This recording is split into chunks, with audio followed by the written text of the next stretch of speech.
حضور کے میلاد کی بزم، دو چار چیزیں میلاد میں بڑی یاد رکھنے والی ہیں۔ اب آپ زیادہ توجہ کریں، موبائلوں والے بھی ذرا میری طرف دیکھیں۔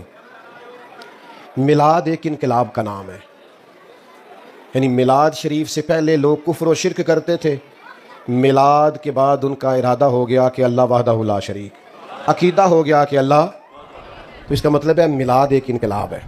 میلاد سے پہلے لوگ بیٹیوں کو زندہ دفن کرتے تھے، اب میلاد ہو گیا، اب جو بیٹی کی پرورش کرے گا، حضور فرماتے ہیں جس طرح میری دو انگلیاں جڑی ہوئی ہیں میرے ساتھ جڑ کے جنت میں جائے گا۔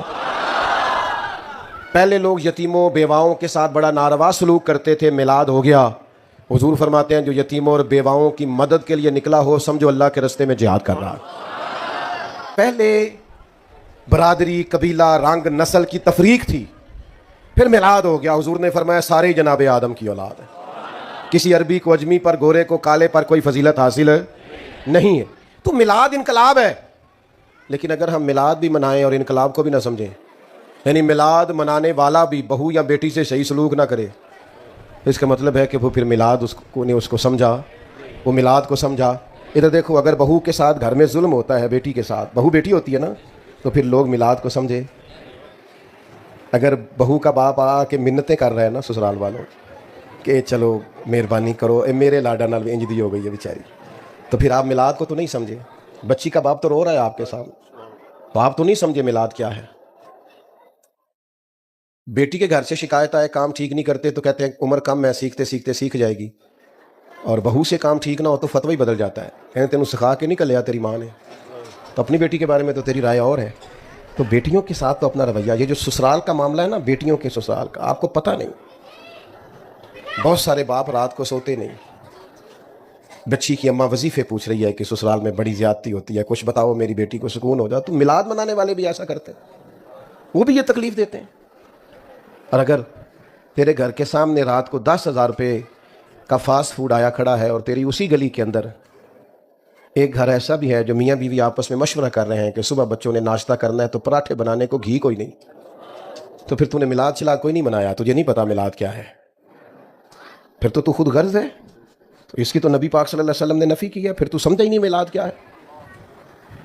اور اگر تجھے پتا ہے، تو جانتا ہے کہ فلاں جگہ میرے کہہ دینے سے، سفارش کر دینے سے، بات کر دینے سے غریب کا، یتیم کا، بیوہ کا بھلا ہو سکتا ہے، لیکن تو کہتا ہے مینوں کی لگے، تو پھر تو میلاد کو سمجھا، پھر تو نے اس مزاج کو، اس ماحول کو پرکھا۔ میں عرض کروں کہ یہ کوئی رسم ہے کہ حضور کا ذکر پاک کرنا اور اس پر نعرے لگانا اور بالکل نہ بدلنا اندر سے؟ یہ کوئی اللہ تعالیٰ معاف فرمائے کہ نیرے کمکمے لگا دینے سے اور لائٹیں لگا دینے سے حق پورا ہو گیا؟ نبی کریم علیہ السلام نے فرمایا تم اتنی دیر تک مومن نہیں ہو سکتے جب تک تمہاری خواہشات اس دین کے تابع نہ ہو جائیں جو میں لے کے آیا ہوں۔ کوئی نہیں، حضور فرماتے ہیں تم نے خواہش بھی وہ کرنی ہے جو میرے دین کی رضا ہے، تیری خواہشیں اب وہ ہونی چاہیے جو رسول پاک کے دین کی مرضی ہے۔ وہ کون سا غلام ہے جو اپنی مرضی کرتا ہے پھر بھی غلام ہے؟ آپ کا ملازم کرے نا اپنی مرضی تو لگ پتہ نہیں جاتا۔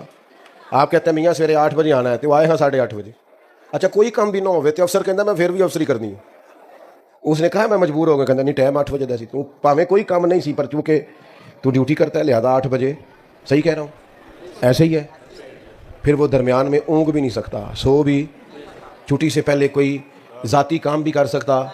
یہ حضور کے غلام ہیں ہم۔ نبی کریم نے فرمایا فجر میں مسجد آؤ، کہنا میرے لیے دعا کریا کرو میں نماز پڑھا۔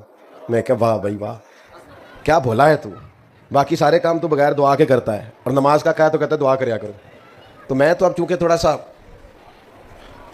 خشک ہوں تو بعدوں کا سخت بات بھی کر دیتا ہوں سمجھانے کے لیے، کیونکہ کڑوی دعائی کا بھی ایک دوست کو میں اکثر کہتا نماز پڑھو، وہ ہر دفعہ مجھے کہتا دعا کرو میں نمازی ہو جاؤں۔ میں کہ تو سرکاری ملازم ہے، ہر مہینے تیری تنخواہ بینک کے چوندی، تو کدی نہیں دعا کرائی کہ دعا کرو میں لین ٹوٹ جا، میرا دل نہیں کرتا تنخواہ لین کرائی کدی کسی نے؟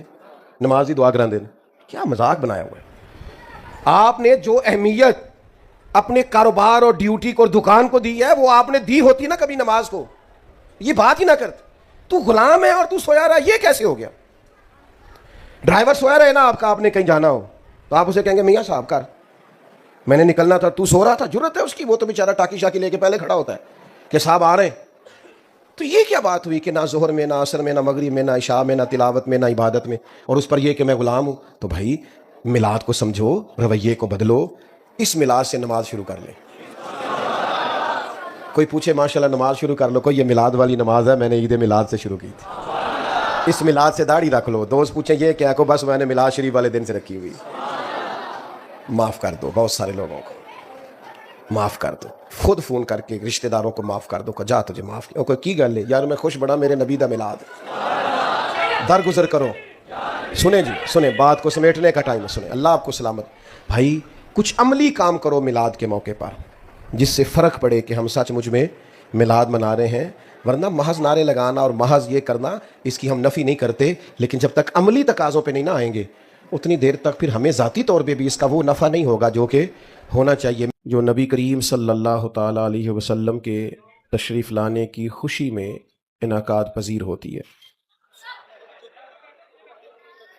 اللہ تبارک و تعالیٰ نے ہمیں بے شمار اور لاتعداد نعمتوں سے بہرہ فرمایا ہے، اور اللہ کی ہر نعمت، اللہ تعالیٰ کا ہر احسان، اس کی بے پناہ عنایات اس بات کا تقاضا کرتی ہیں کہ ہم اللہ کی نعمتوں کا شکر ادا کریں۔ بھائی میں نے تو صرف خاموشی کا مطالبہ کیا ہے، اور بڑا جائز سا، صرف خاموش ہو جائے، کسی کو نہ بٹھائیں جی، رہنے دیں، اب چھوڑ دیں، آپ مہربانی کریں۔ دیکھو یہ ادب ہے بیٹا، آپ سارے آپ بیٹھ جائیں جی، آپ حضرات یہ سب جو بیٹھے ہیں تو آپ کیوں کھڑے ہیں، جلدی سے بیٹھ جائیں بھیا، بیٹھ جائیں۔ اور بھائی موبائل تو سب کے پاس ہے، اب سب نے تھوڑا ویڈیو بنانے لگ جانا ہے، یہ اتنی ساری دنیا بنا رہی ہے، یہ آپ کو دے دے گی انشاءاللہ، آپ بیٹھ جائیں۔ اور اگر آپ کو صرف ویڈیو چاہیے تھی تو مجھے بتاتے، میں نہ آتا ویڈیو بھیج دیتا۔ میں تو آپ سے بیٹا بیٹھ جاؤ، او موبائل والے بھائی بیٹھ جاؤ، سلامت رہو، لمبی زندگی عافیت والی اللہ دے۔ بولے نہیں آپ، یہ چپ کرانے والے کبھی چپ کر جائیں نا، نہ اشارہ کرو بھائی، نہ کرو۔ اللہ تعالیٰ ڈھیروں برکت، محفل میں نا محو ہوا کریں، یہ ادب والی محفلیں ہیں، آپ اس میں آداب کا خیال رکھا کریں، سب سے ضروری ادب کا، باقی چھوڑ دیں۔ یہ جو ہمیں کہنا پڑتا ہے بیٹھ جاؤ، ہمیں تو اس میں بھی دقت ہوتی ہے کسی کا دل نہ ٹوٹ جائے، کیونکہ یہ محفل بڑی ادب والی۔ بھیا آپ بھی اگر بیٹھ جائیں گے تو میرا خیال ہے برکت ہو جائے گی، اللہ سلامت رکھے۔ سب کو کہہ رہے ہیں تو آپ بھی تو پیارے ہیں نا ہمارے، تو آپ بھی تو بات سنیں گے نا۔ اب مہربانی کریں، دو چار باتیں کر لینے دیں، اور اگر آپ زیادہ باتیں کریں گے تو پھر حال یہ ہے کہ ہم دعا کر دیں گے۔ مہربانی کریں، آج تو آپ نے میرے ذمہ باتیں کرنے لگایا، آپ خود باتیں کرنے لگے، جس کی ڈیوٹی ہے اسے کرنے دیں، چھوڑ دیں بھائی، بھائی پہ چھوڑ دیں۔ اللہ آپ کو سلامت رکھے، آپ سارے بڑے پیارے ہیں۔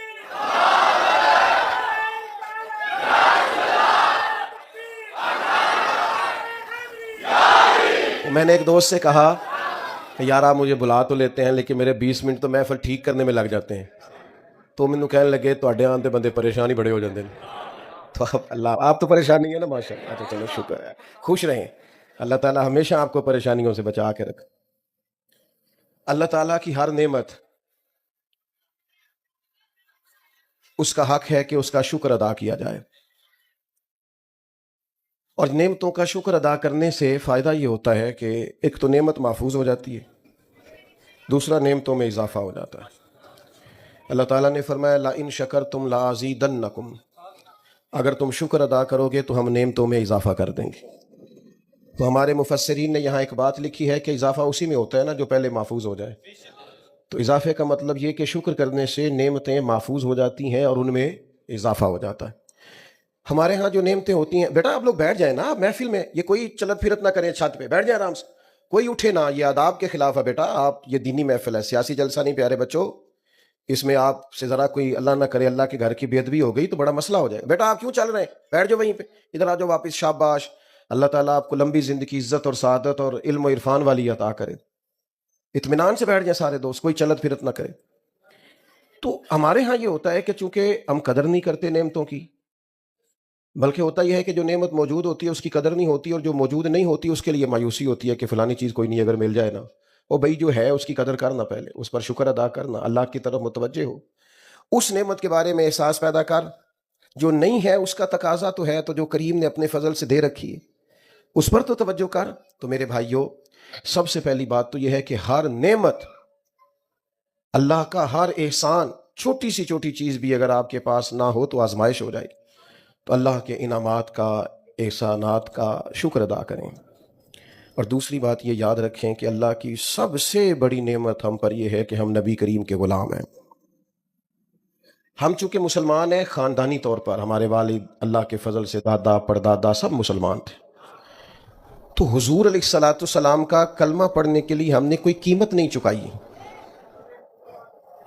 ہمیں کسی تکلیف سے نہیں گزرنا پڑا، کوئی مشقت نہیں کرنی پڑی. کوئی چیز مشقت سے حاصل ہوتی ہے نا تو اس کے بارے میں انسان کے ذہن کی کیفیات کچھ اور ہوتی ہیں.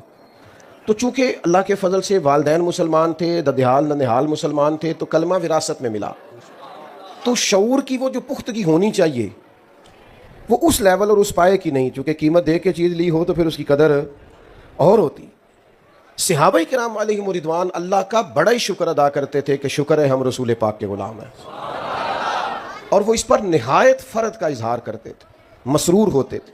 اللہ تعالیٰ نے حکم بھی دیا ہے کہ جب اللہ کا کوئی احسان ملے تو خوش بھی ہونا چاہیے.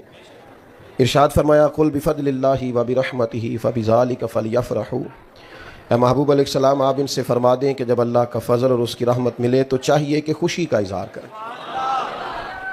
کچھ لوگ خوش بھی نہیں ہوتے, یہ بھی بڑا مسئلہ ہے. وہ بہت ساری نعمتیں موجود ہوتی ہیں لیکن طبیعت اس طرح کی ہوتی ہے کہ ہر وقت کسی نہ کسی پریشانی کا شکار رہتے ہیں. بلکہ بعض لوگ تو سوال کرتے ہیں, کہتے ہیں کہ ہم پتہ نہیں کیا بات ہے ہم خوش نہیں ہوتے. تو خوشی تو آپ کے اندر ہے, غم بھی آپ کے اندر ہے. اگر آپ اللہ کی نعمتوں کو اور احسانات کو یاد کر لیں گے اور کہیں گے کہ اللہ کے مجھ پر بڑے احسانات ہیں تو آپ خوش ہو جائیں گے.